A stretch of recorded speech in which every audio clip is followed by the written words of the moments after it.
Hi guys, I'm Ash, or Dr. Ash, Dr. Allen, Surfer Dr. Ash, Surfer Dr. Archimedes. I go by a lot of names, but I wanted to welcome you to my course, High Vibes. So, how to raise your mood naturally and effectively. And I created this course because, though I know there's a lot of resources out there and it's super exciting, I wanted to put a different spin on it as an emergency room physician and as someone who is super into integrative healing, or pretty much like all of the other avenues besides Western medicine that we have to heal our bodies. I wanted you to see how easy it is and how even simple things and simple adjustments that we can make in our day can make a huge impact. A lot of these are free, and so they are at your disposal, regardless of your income, regardless of your work-life balance. So, just wanted to create something that you could use and gather some more tools if they're not already in your tool belt, so that we can get you to a place of feeling better and be the most resilient, happy version of yourself to date. So, I want to just start off and let you know that though I am a medical doctor, this course is not meant to diagnose or treat or substitute for any treatments that you might be undergoing with a professional at this moment in time. If you have any concerns or anything that comes up, please be contacting your providers, or if you have an emergency, you can call 911 or go to the nearest hospital. So just want to put that out there. A little bit about me. So like I mentioned, I'm an emergency room doctor by training. I was a nurse before that. I'm a single mom. I'm a surfer, traveler, a bunch of different things. All that to say, I don't think you need to be just one thing. And I love the fact that my life has taken me on a journey where I'm able to be a lot of different things to a lot of different people and use those gifts to help you in this moment as well. So, why is all of this important? Number one, because you matter and you're important. All of us matter. And I also have noticed over the last few years, it seems like there is like a way too high of a rise in anxiety, depression, other mental health issues, and, even diagnosing like ADHD, that kind of stuff. So it seems interesting to me that all of these are on the rise. And with our current medical system, we have treatments for all of these, we have medications, we have therapy on all that, but something's missing. And, our body is so smart, and, it has really all the tools inside of itself to be able to keep itself healthy and well when it's in an environment that allows that. And that is the thing, is sometimes our environment doesn't really create the most conducive setting for that. Depending on what your experience has been growing up or current situations, there might not be all of the tools or resources that you may need to be able to have your body do all these things for itself. So, I also have seen time and time again in my patients that, even physical illness in the body starts as some sort of trauma or an emotional response. There's so much to that. I can dive into that with you guys more at another time. But all this to say, because we matter and we are important, and because you matter, and I want to give you some tools, we need to just understand that it's all connected, and that the things that we can do to help our inner world can help our outer world as well. The things in our outer world that can be supports to us can also help us with our inner world and our regulation. And overall, we end up healthier ourselves. We end up with a healthier community. And, we get one step closer to my dream of healing the entire world, each and every one of us, and our earth, So there's a lot at stake, and you being centered to that. And so here's some information about our inner world, and then some tools that we can dive into to help us with that. So, when everyone thinks of the brain or thinks of our mental health and wellness, a lot of us go directly to the brain. And that makes sense because it is a big part of that. We have so many nerves and so many neurons, and it's pretty incredible, like all the things that function in our bodies every single day without us even giving it a thought. We do have a lot of thoughts also. They've estimated between 50 and 80,000 single thoughts every single day. And, some of those are intentional ones where we're in control. Some of them just kind of pop in or subconscious, but that's a lot going on in our brains every single day.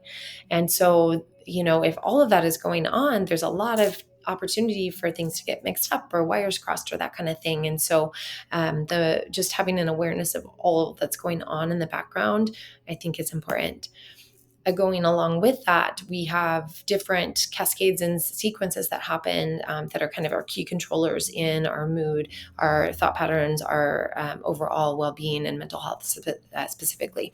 The two big ones, neurotransmitters. So those are like chemicals that send different signals in our brain and across synapses. We have them in other parts of our body as well. And then hormones, either hormones that are released directly from the brain or a signal that it starts in the brain and then triggers a hormone response out elsewhere in our bodies.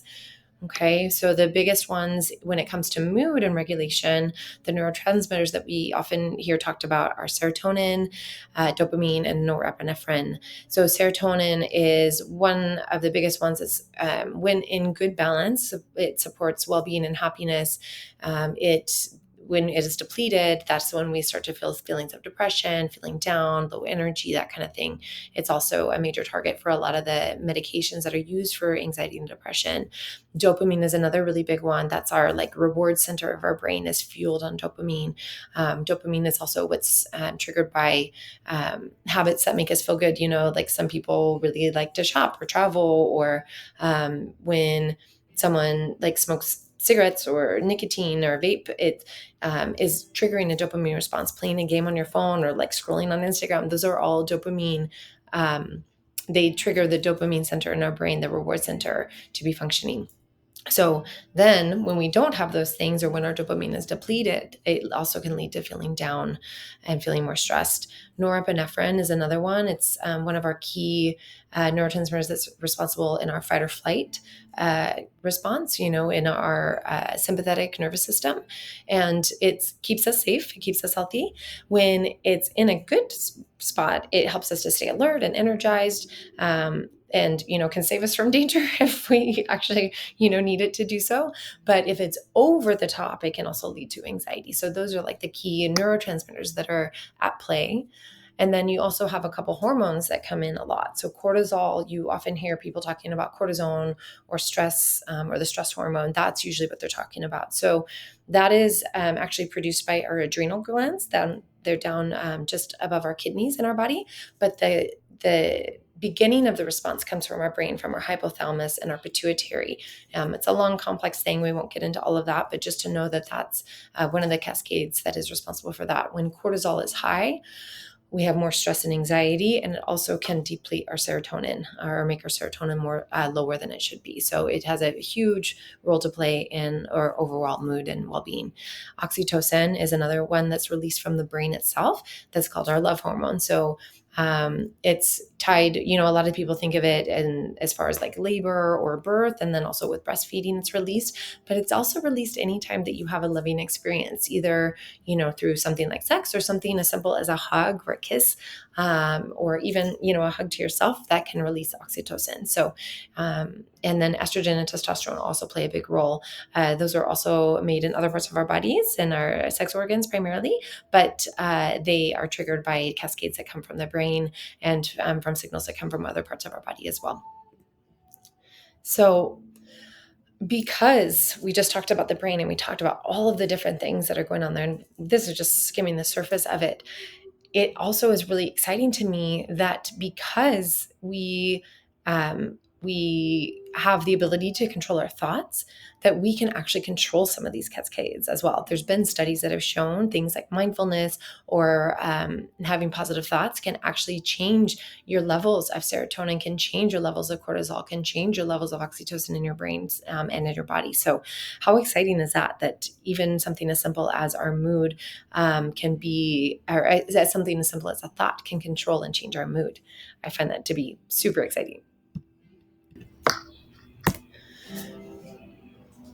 So there are a lot of different techniques that we can use and employ that are free and can help us with training our brain, training our thoughts, our active thoughts to be more of what we want and less of what we don't want. So reframing, mirror talk, third person meditation are the ones that we're going to touch on. Like I said, there's many more. You can look up other resources for this as well, or you may have already heard some of them, or if you've ever done therapy before, there's a lot of different cognitive strategies as well. These are the ones that I find the simplest and easiest to work on just yourself. And even if you just have a couple of moments a day, that you can start to work with these to put yourself in a better position as far as your mood and as far as the thoughts that are coming in and out. So we'll talk a little bit about reframing. So basically, just like it says, we're reframing it, we're painting a different picture. So maybe the initial picture is that like a negative thought comes in. And normally, if we allow that negative thought to gather energy or gather our attention, that can lead to all sorts of things. One negative thought usually leads to another, and then you're snowballed into this. You could have started off in a great mood, and all of a sudden you're like, dang, my day's ruined. And I don't want any of you to have your day be ruined by a thought cascade that could have been stopped. And it's so exciting where you can see different ways that you can reframe it.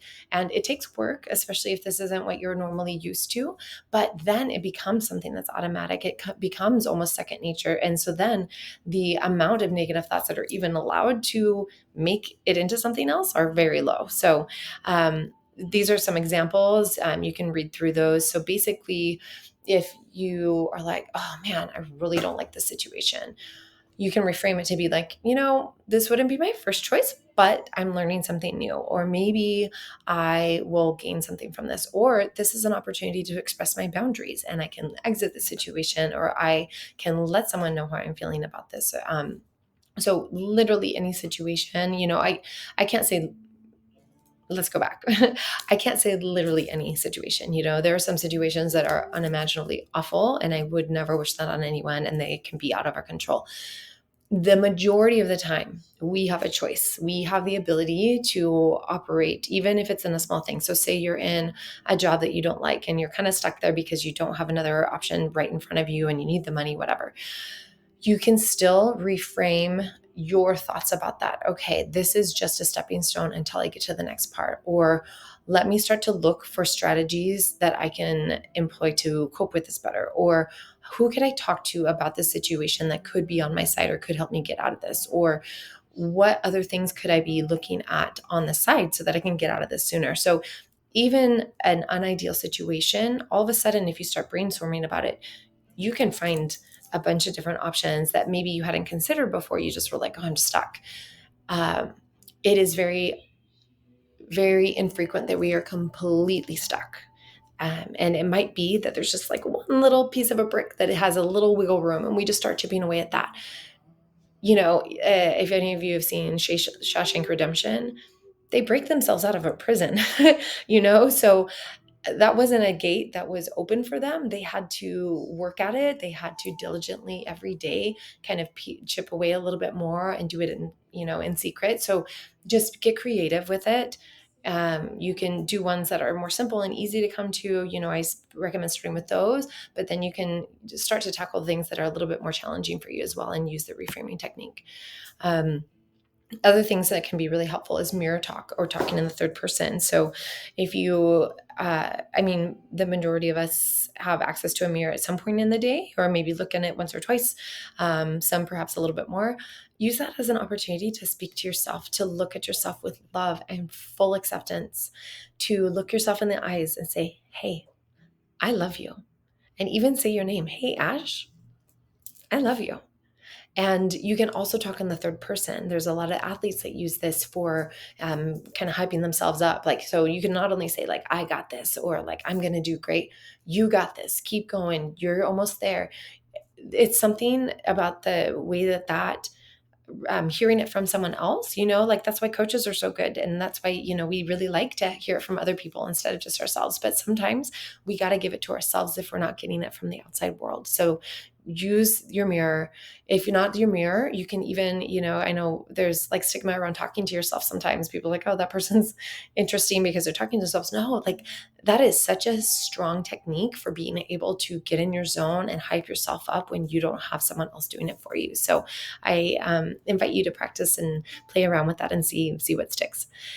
Other things, one that I find to be incredibly helpful, and there are a million different ways to do it, is meditation. So basically getting to a point where you can quiet down your mind, ideally let it be that there are no thoughts coming in and out. We can never stop them all the way, but instead of following it, just letting it flow through, letting it come in one side, out the other, instead of making making another thought about it. Just let it float through.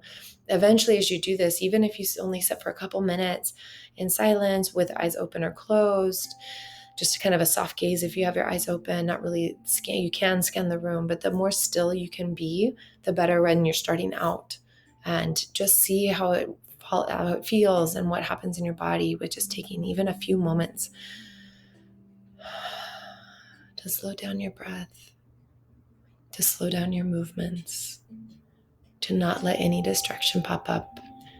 I usually keep my phone on silent all the time so that I'm not distracted, but especially when I'm trying to meditate, I'll sometimes set a timer for myself, like, okay, you cannot look at anything, move, do anything until that timer goes off. And if you start even just with a couple minutes, sometimes you can work your way up. Other things you can do like walking meditations. I like to meditate in my car, so obviously I'm not closing my eyes while I'm doing it, but I'll listen to like a meditation that's guided by someone else as I'm driving. Do that with like breathwork techniques and stuff as well. So carve out the time when you can. If it's hard to find a solid chunk of time where you can sit and be undistracted, just do it when you can. Find a little quiet corner. Find a quiet bathroom, wherever you can find. Just make sure to make time for yourself, and make sure you make time for really going inward and centering yourself. And it's incredible the way that this can change everything. It changes your thoughts. It changes the way that we see things, the perspective that we're able to get because of slowing down and silencing ourselves. It gives opportunity for perhaps something else to come in that maybe is inspired. So play around with that too. Let me know what you think. At the end of all of this, I'll put a bunch of recommendations, like different apps and things that I use in case you're curious, different people I follow that I really like their style. Other practices, so visualization or manifestation, this has gotten a lot more popular the last few years, which I'm really excited about that, because it also has a opportunity to change so much for us. So basically, you picture something that you want, either for yourself or how you want a scenario to go. It can be anything you want it to be. And you get really detailed about it. You see every single little detail of it, and you focus in on that as if it's already here, as if it's in front of you, or you're watching a movie of this playing out. And then you sit with how good that makes you feel to have exactly what you want. And there's something about sitting in that feeling that comes after. I don't know how it works, but it works. And it's amazing the things that have come into my life or the lives of other people that practice this, that you're like, oh my gosh, I never would have thought that was possible. But even something as simple as this can make a big difference. So play around with that too, and let me know what you think. Some other things like smiling or fake laughing. I know it sounds ridiculous, but it actually can trick your brain. It can reduce your the other signals that are coming in for like pain or worry. Different, like even humming. They've done studies on that. That it's not impossible, but it's very difficult to have a thought or like a negative thought when you are humming. So try these different strategies and see what works for you. And even just a couple minutes a day can make a big difference. So another thing that is really, really important is our gut. So our gut is responsible for almost all of the production of serotonin in our bodies. We talked about the brain and how that's a major place where this neurotransmitter is created as well, but our gut actually makes 90 to 95% of it. With that, even the bacteria that's in our gut stimulates the cells that make it. So having our gut regulated is something that often gets overlooked when people are thinking about mood. We think about our first brain, but we don't often think about our second brain, that I would argue plays even a bigger role. Our thoughts and our ability to control our mind is like super, super critical, but also what we put into our body, how we allow it to process, what we're doing to keep it in the best shape of it that it can be, to work for us and not against us. They have tied a lot of things, even something like antibiotic use can lead to increased depression, anxiety. And it makes sense, because if it's wiping out the good bacteria that help us to produce serotonin, then it would make sense that if that gets jacked up, then we're not going to have as much serotonin. We're not going to have as high of a mood. So here are just a couple of recommendations that I have. I kind of already alluded to it. Eating, whenever able and accessible, eating healthy, fresh products, things that don't have any processing or preservatives, lots of fruits and vegetables, lots of fiber, drinking lots of water. And then you can consider, especially if you are wanting to maintain and have been in balance before, or you're like just starting out, it's recommended that you would try like prebiotics, probiotics. There's different adaptogens like lion's mane and turmeric and cordyceps. Those things can also help. Ashwagandha. Like I said, I'll have a list at the end of a bunch of them that I recommend. Doing something like a colon cleanse where you just kind of flush everything out for a couple days can also be really helpful. A lot of people do like detoxes or juicing. That kind of stuff can also help. So find what works for you, find what's affordable to you, and see what you can do to reset. And like I already mentioned, there's a time and place for antibiotics. I'm not saying not to take them, but be very careful. A lot of times in my emergency room, people come in and they have like a viral illness, so like a cough or cold, and they want antibiotics, or, they have diarrhea and they want antibiotics. And the majority of the time, our body will clear it up without any antibiotics. And then we don't have to worry about the havoc that wreaks on our system. So if there is a time where you need it, go for it. Just make sure you're really supplementing hard with your probiotics and prebiotics and stuff afterward, just to kind of rebuild up your good gut flora. Okay. My favorite part to talk about, besides the brain and besides the gut, is the chest.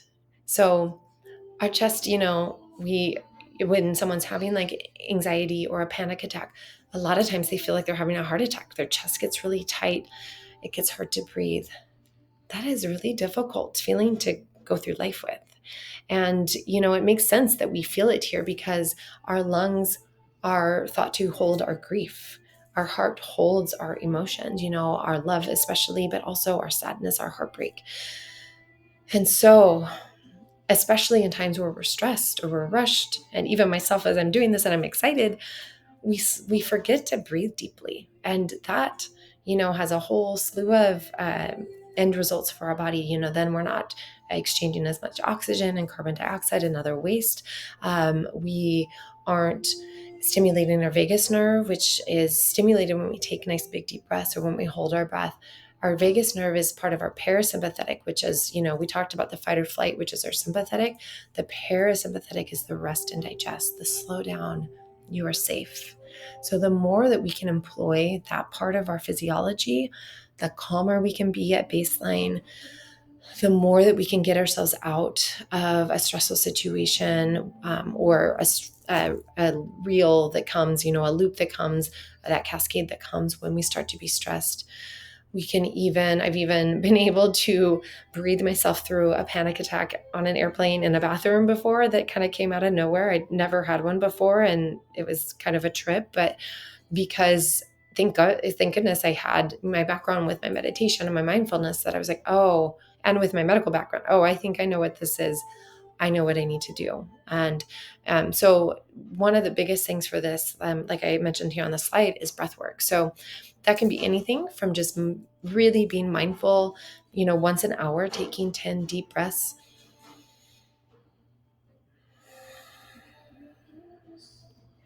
It doesn't take long. You can do it in less than a minute.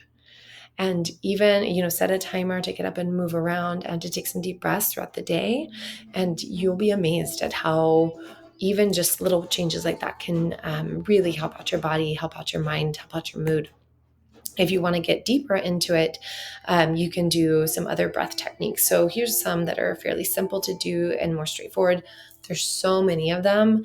If you're able to, I highly recommend looking at breathwork courses. They have some like on YouTube, different breathwork techniques, or if you can make it to like a breathwork class, those have been really transformative for me, and doing a breathwork practice has been really helpful.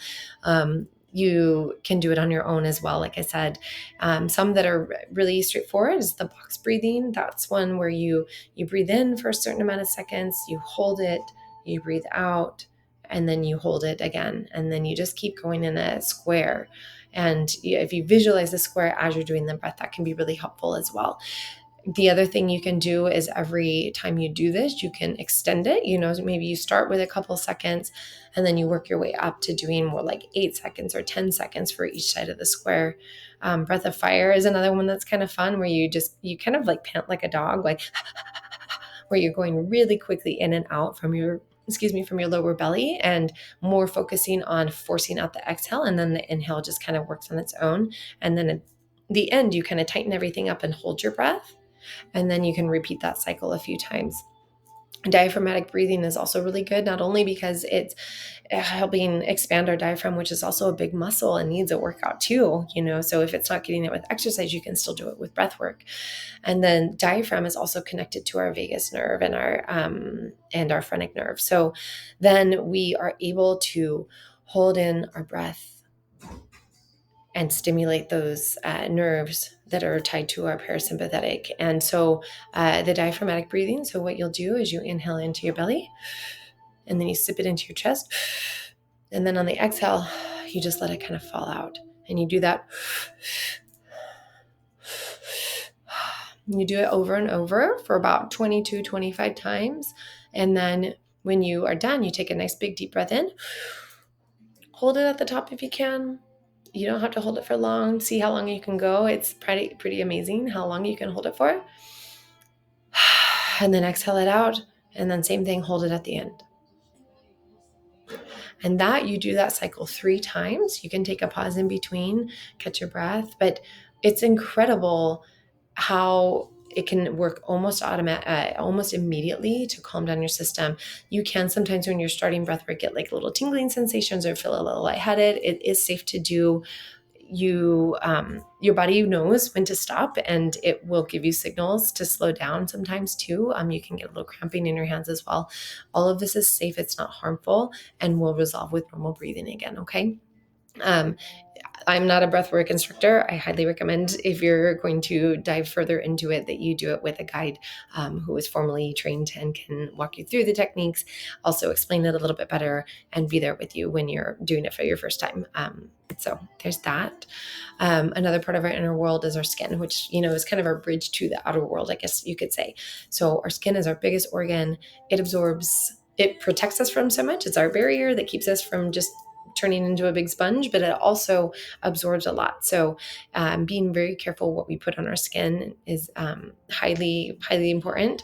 And then also making sure that we're exposing it to the right stuff. If you are using lotions or body products or soaps, making sure as best you can, and as much as you have control over it, try to get things that are organic, that are without a bunch of different additives. I have some recommendations. Right off the top of my head, Arvon is a company that's really wonderful, that does a lot of like organic, non-GMO, vegan, environmentally friendly products. And I really like them. If you're interested in that, it can also be some way to make more income for yourself. So talk with me more about that later.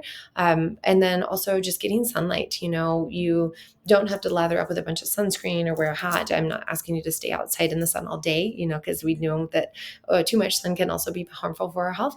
But getting a little bit of sunlight every day, and just even like looking towards the sun, not staring at it, but looking towards it, and even opening up your mouth towards it and letting the sunlight kind of go down your throat. That's like a old Tai Chi practice. Those can be ways to increase your energy, to increase your body's ability to produce its vitamin D from sunlight, which is important for a lot of different functions in our body.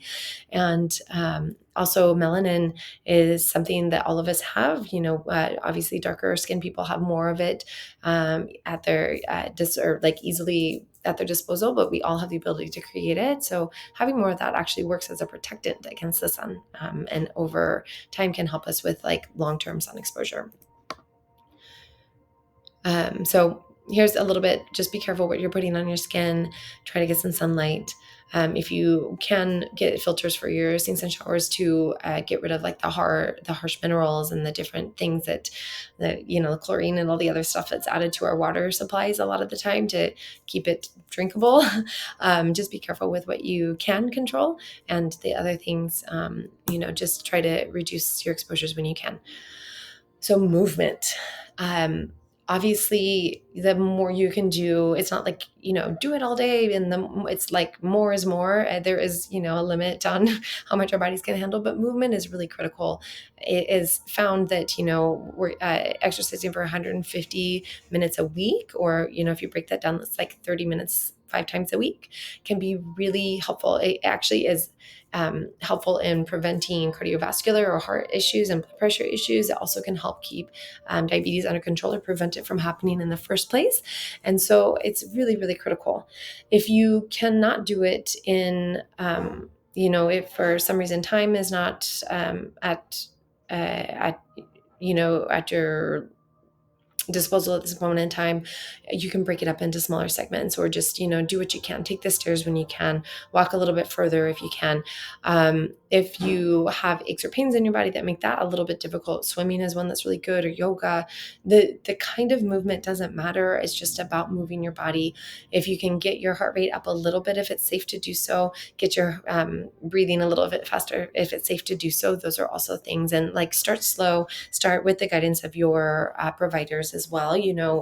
Like I said, there's certain situations where maybe this wouldn't be the best, but by and large, movement is good for our bodies. Movement is good for our souls. Movement is good for our mood.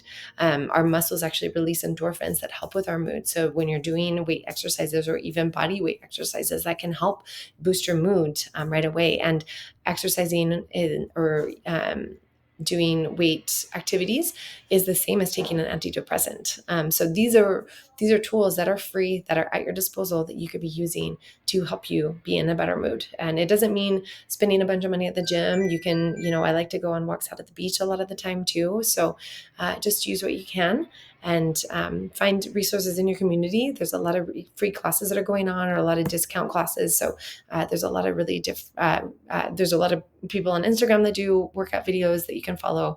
There's a lot of options for this. So other things that are really important: expressing yourself. So it ties into our mind, it ties into our soul, it ties into our gut. Has anyone ever been sick to their stomach or nervous when they have a big presentation coming up, or they have something to get off their chest? It affects all of us. So that's why I kind of put it under body, but it applies to everything. The key point here is that expressed emotion, expressed words, then don't stay stagnant in our bodies.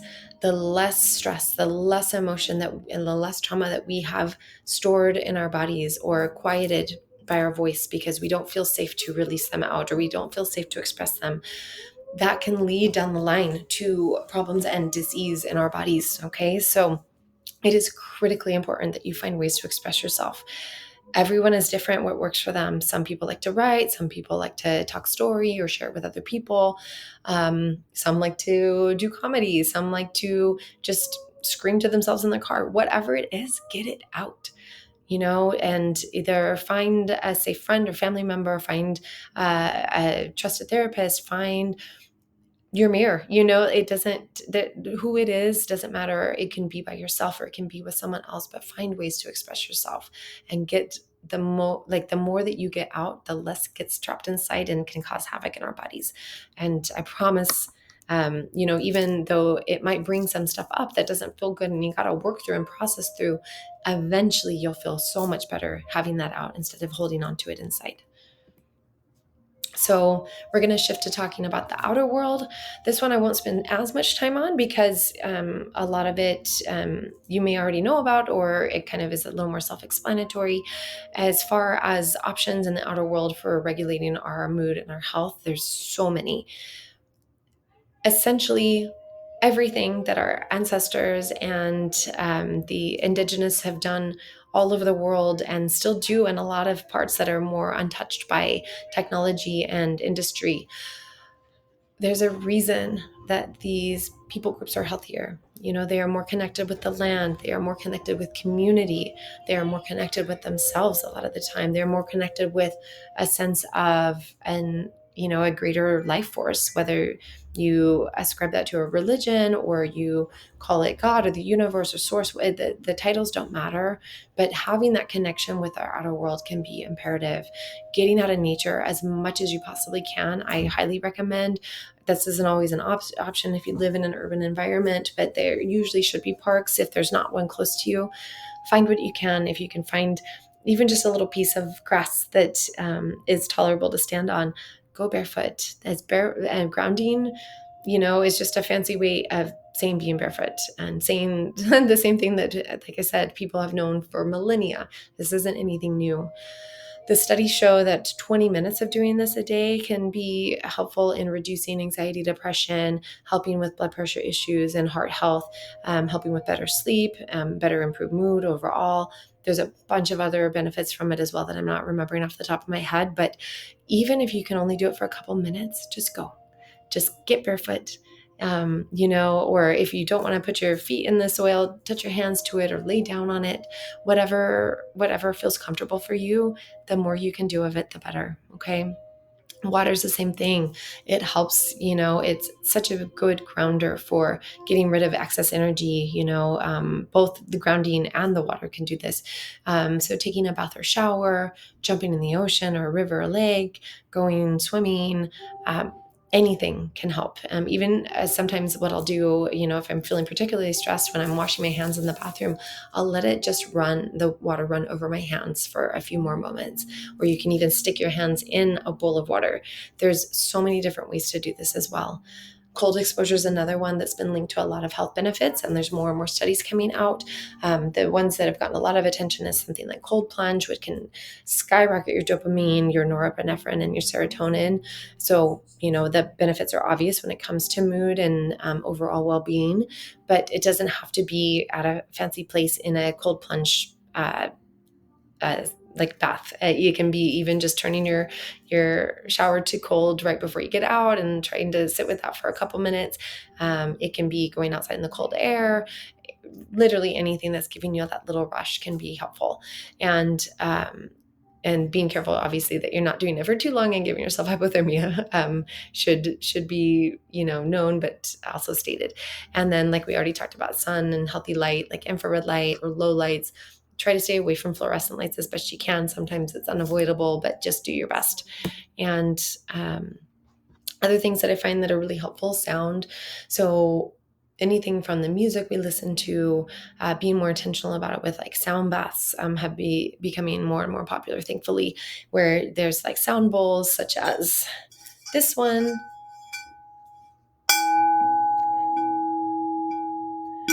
that carry different frequencies in them. And they, because everything is energy, when you're using sound and you're creating that frequency, it can do different things that stimulate your brain in a different way, that stimulate more of a relaxed state. And it also, more than just our brain, can adjust our energy throughout our body. So it's very, very cool.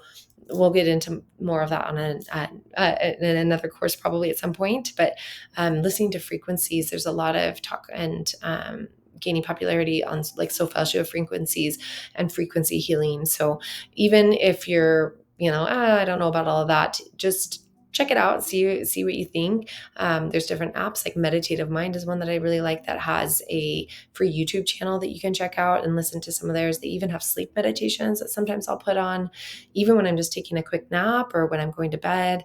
You can just put it very low volume, and the restful sleep I get is incredible. And I've definitely noticed a difference when doing that. And also my dreams have been way more vivid. So definitely worth checking out if you're curious about it. Certain scents. So, this is just a list of ones that I love. There are so many other ones in the world, and that can be very helpful and healing. So this is Palo Santo. Palo Santo means holy stick or holy wood. Is from a very special tree that's found in Peru, in Ecuador, and parts of Mexico, like in the Yucatan. It's been used in ceremonies by shaman and other elders for centuries upon centuries. And there's something about the aroma of the smoke that is so healing to my soul. And I know a lot of other people have found the same. If you're not familiar with it, I'm happy to hook you up with it. I loved it so much, I started selling it. I'm not trying to get you to buy my stuff. I'm just trying to put all this good stuff out there in the world and make it more accessible. And this is all ethically harvested as well. So you can feel good about where you're purchasing it from. And then doing things like essential oils or different scents that you like that remind you of a positive time in your life, that can be helpful too. Having live plants or a garden, if you're able to, it can also be something that is really helpful in healing.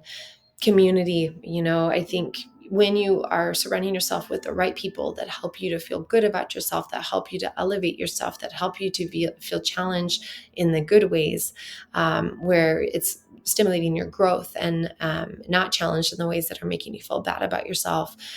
Some of that is our own inner work to do with our positive thoughts and our reframing. Our, in comparison is, the enemy a lot of the times. It's good to kind of gauge and look around and see what's going on. But if someone is challenging you and trying to do so in a positive way and you're seeing it as a criticism, then, take a little look inside too and see, is it them and the way that they're approaching it? Are they not someone that's like a really positive person to be around? Maybe try to limit your time with them if at all positive, if at all possible. But if it seems like actually they know what they're talking about, they're well respected, not only by a few, and it has nothing to do with their authority or power. We all know that just because someone is in leadership doesn't mean that they're a good leader. So I would encourage you to find places in your community, and maybe they're ones that you haven't visited yet. There's like local farmers markets. There's different community events, depending on where you live, that could be going on, that get you out and surrounded by other people that are also interested in growth, also interested in healing, also interested in being the best versions of themselves. So I encourage you to find that. You can also find it online. It doesn't have to be out physically, geographically around you, but find your community, find people that see you. That does numbers for the soul, just feeling seen and understood. And the more that you're able to tap into that, the less you feel like you have to hide, the more that you can process and express. And then the more free you are, which, of course, that's going to help your mood. Of course, that's going to help you to feel better about yourself. Of course, that's going to help you to be inspired. So I can't recommend that enough. And I put travel on here and want to preface that with that. I don't mean it has to be abroad. It doesn't have to be somewhere fancy. It doesn't have to be, taking a plane and putting more jet fuel in the air. It can be as simple as just going into a different neighborhood in your community that's around you. It can be doing a quick road trip. It can be going on a bike ride to a different area that's safe for you to go, So while I find that in traveling into cultures outside of my own, I've learned so much and expanded myself so much and been able to bring things that I've learned and bring them back to my communities here, bring them back to my patients here. It doesn't have to be so extravagant. I also have a lot of tips and tricks for if you're looking to travel on a budget, or if you want some more discounts and ways to be making money while you travel. I've got you on that too. So just hit me up. So that was a lot. I went through it kind of fast, but I just wanted to get it out there to you. I'll put the PowerPoint so you guys can all read it at your own time. I'll put some resources for you as well. But the biggest key takeaways: you matter. You've got this. These are all things that you can do, that the majority of them are free. The majority of them don't have to take a lot of time, and that's why I've included them. So yes, it is recommended that you dig into them as much as you can and try to make them part of your routine. Try to give them more than a couple minutes if you can, but if you can only start with a couple minutes, do what you can and go from there. See how you feel with making these steady changes to your routine, these steady changes to the way that we process our thoughts, these steady changes to what's around us and how we're using our environment within and without for our greater good. I can't guarantee anything, but I wouldn't be surprised if the majority of you came back and said, wow, if you hadn't already been doing these things, found them to be super helpful if you really give them a shot. So that is my goal with all of this. I really believe, because I've lived it myself, that you can change your world. You can change your experience. I didn't really touch on it before, and I can share a little bit now that, when I was going through residency, I had severe depression for the first time in my life, where I didn't even want to surf or do anything when I wasn't working. And I was like, what is wrong with me? I even went on antidepressants for a little bit. And at that time, I'm so grateful that I did, because it helped to pull me back out. It helped to get me back to myself. And then I started to implement my tools, and I got really, really serious about my well-being, really, really serious about my mindfulness, meditation practices, and incorporating all these different things. So I know from personal experience that these things can work. I know from a lot of other friends that I have and patients I have and people that I've recommended them to in the past that they work. So that is my hope, that you are able to find the same healing and improvement in your well-being, improvement in your mind and your mental state overall with doing these things. I'm open to all feedback. I would love to hear from you. I'd love to hear about your stories, things that were helpful or not helpful. And I'm just so excited that you are even here on this journey with me at all. And I hope to see you again. I hope that you continue putting investment into yourself, because you're worth it. And, finding the things that work for you, discarding the things that don't, and getting one step closer to being the healthiest, best version of yourself. Okay. So thank you so much for taking the time to listen to this. And if you want any more resources, here's some of my contact info.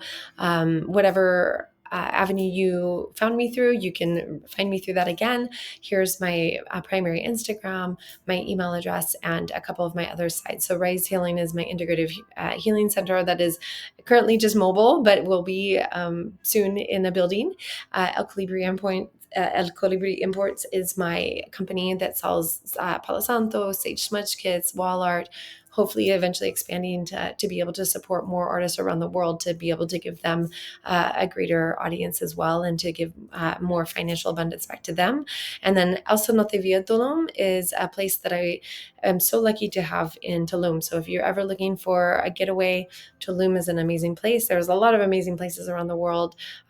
It is not unique in that, but there is a lot of really unique things happening as far as in the wellness community there. So I would love for you to take a little journey there. You can reach out to me if finances are an issue and we can work something out. I just want good people being able to go good places. So thank you so much, and I'll see you in the next video. Take care.